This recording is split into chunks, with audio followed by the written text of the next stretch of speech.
There are really comedians there. There are three of them, and they are dead. It is really hard to be comedian in Russia. You cannot, you must write down all your material and have it sent into Ministry of Joke. I'm not kidding. Then they will give it back to you censored, and you must still joke exactly how it is written. I give you example. Why chicken road? Two side. It makes no sense, does it? You also must be very careful what you say to heckler. You cannot say, your mother wears combat boots. Because she does, and she probably kick your butt. You also must be very careful when you tell a joke on stage. You cannot be like, take my wife, because you get home, she gone.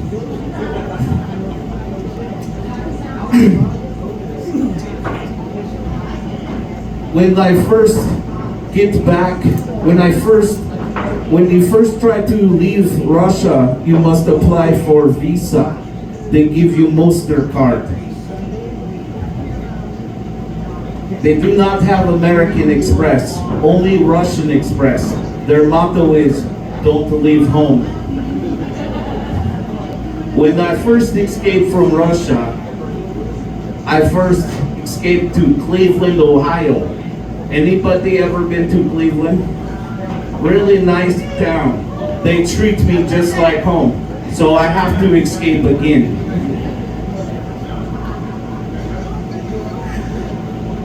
I have confession to make. I'm not really Russian. Ha! I fooled you! You guys are idiots!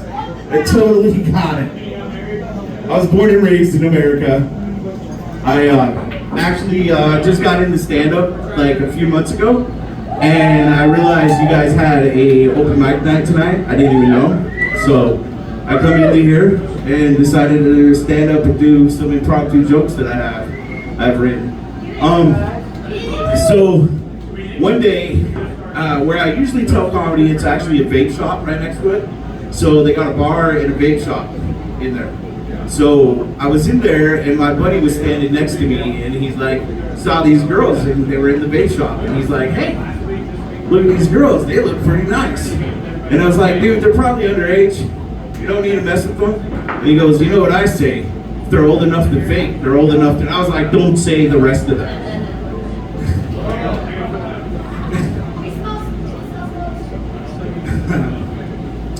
So, I am from North Idaho here. There's some places that are around here that are pretty nice to go. So, I used to drink a lot. I don't drink anymore.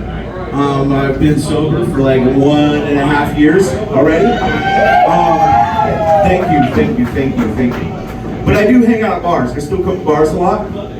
One night, me and my brother were outside the bar and we were discussing on things to cook for, like how to cook a turkey and stuff like that.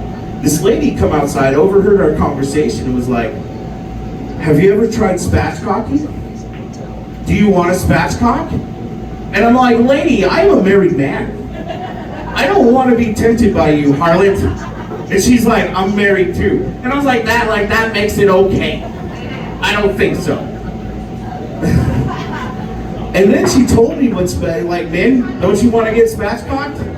It sounds like a pretty fun adventure, right? You know what spatchcocking is? They take a bird or a game fowl or something like that, and they rip the backbone out of it, and then they put it down and cook it flat. I don't think I want to get spatchcocked anymore. That's a hot night in Tijuana. What's that? Spatchcocking, a hot night in Tijuana. Spatchcocking is a hot night in Tijuana. Well, We know who's been to Tijuana. I already have been harvested. So, I want to let you know that nobody gets respect in a bar like the person shooting pool. Nobody. I don't know if you guys have ever experienced this, but you could be the biggest, baddest dude in the bar, and if somebody comes up and they have a pool cue in their hand, they bend over and go, hey man, it's my shot. They're gonna move out of their way. Like, I've seen waitresses carrying, like, in a busy ass bar, carrying a whole plate of fucking drinks, come walking up, and as soon as the guy bends over to take a shot, she stops. Keeps walking through. The president of the United States could be walking through with his security detail, and he's like, hey, what's the holdup? Sir, we got a guy taking a shot at pool. Okay, let him finish and then proceed. Like the picture, they got that painting of Jesus, you know, the famous one where he's sitting there with all his boys and he's got his arms out like this. Well, that's because they were waiting for this guy to take his shot at pool, and he was holding them back.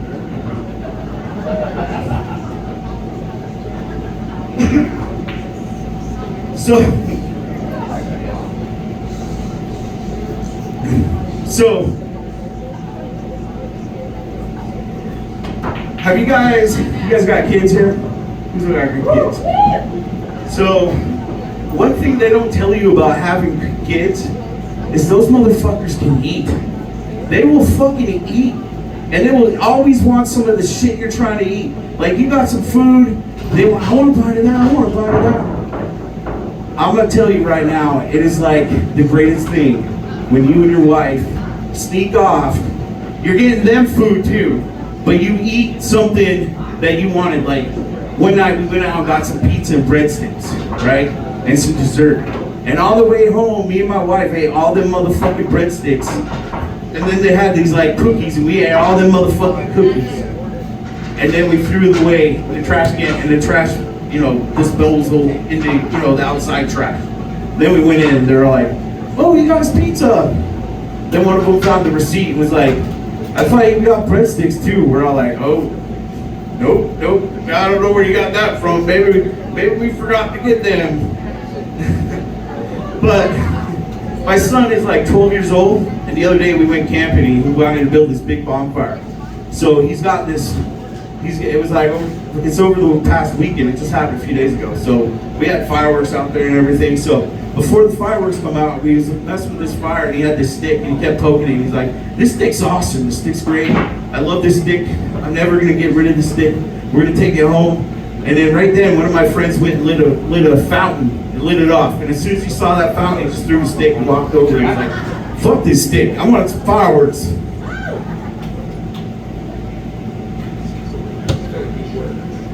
So, I'm gonna leave you with most of the jokes that I always hear from joke tellers telling, and what usually wins like best comedy night is usually a shit joke or a poop joke. So I'm gonna fucking leave you with one. And I hate telling this joke because I hate poop jokes, I hate shit stories, I hate all that. But I'm gonna leave you with one joke before I leave. Can't believe I'm gonna tell this. All right. Fart, fart, fart, poop. That's no joke. Thank you. Goodbye. My name is Nona.